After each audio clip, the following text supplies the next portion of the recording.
You've shared with us that Darren, at an infant, had to be flown to a hospital 2 hours away, needing dialysis every day. So can you share some more of that story? Yeah, so we needed to do dialysis at home every night. Had to be hooked up to a machine. He had a tube that was going in his stomach, and it would take the impurities out of his blood, trying to act like the kidney would. So that was a challenge. You know, you're thinking about, okay, your baby's in the crib and they've got this tube in there. How are you going to keep them from choking themselves with this tube? You know, so that was challenging, dealing with those kinds of things. Sure, the everyday, right? Yep.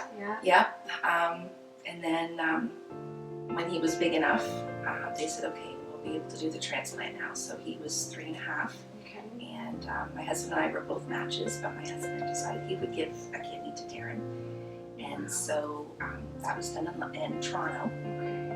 They don't do children in London yet. So we were in London for 2 months. That was tough because when he had the transplant, they have to intubate him. And when he woke up, he just wanted this out of him, you know, because you could feel that you can't breathe on your own kind of thing. And that was difficult watching him go through that. But again, you know, there were so many people praying, and you just felt those prayers that, you know, that again, God's got him here and he's not going to let him go. And even, you know, taking us through it, he's not going to let us do it on our own. He's promised to never leave us or forsake us. You just hold on to that hope, because that's all you've got. You've got the hope that God's going to bring everything, make everything okay, and bring us through. Yeah, because I can't imagine how difficult that was. You know, your 3.5-year-old receiving a kidney transplant from your husband.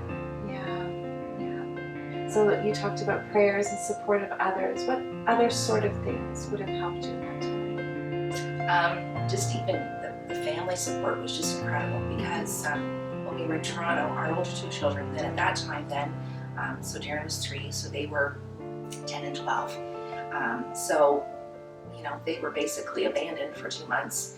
So my parents and Wayne's parents and my brother and his wife, they all took turns, you know, taking care of them and bringing them up to see us. And that was just, you know, I couldn't imagine living far away and not having that support. Right. Not having to worry about the other 2. I knew they were fine. Right. Yeah. So that was taken care of, and they were well. Right. Yeah. Absolutely. Yeah. And I know, you know, when I hear your story again, I just need to say you're an amazing mama, and the faith just pours through your story. Yeah, it's God. Because I fainted the sight of blood. So I did things with Darren that, not me. Wow. It's God. Yeah. Wow. That's neat. And you know, that's not all of their story. That's not all of Renee's story. That's not all of Darren's story. There's actually more. So please stay tuned with us as she shares more of their story with us.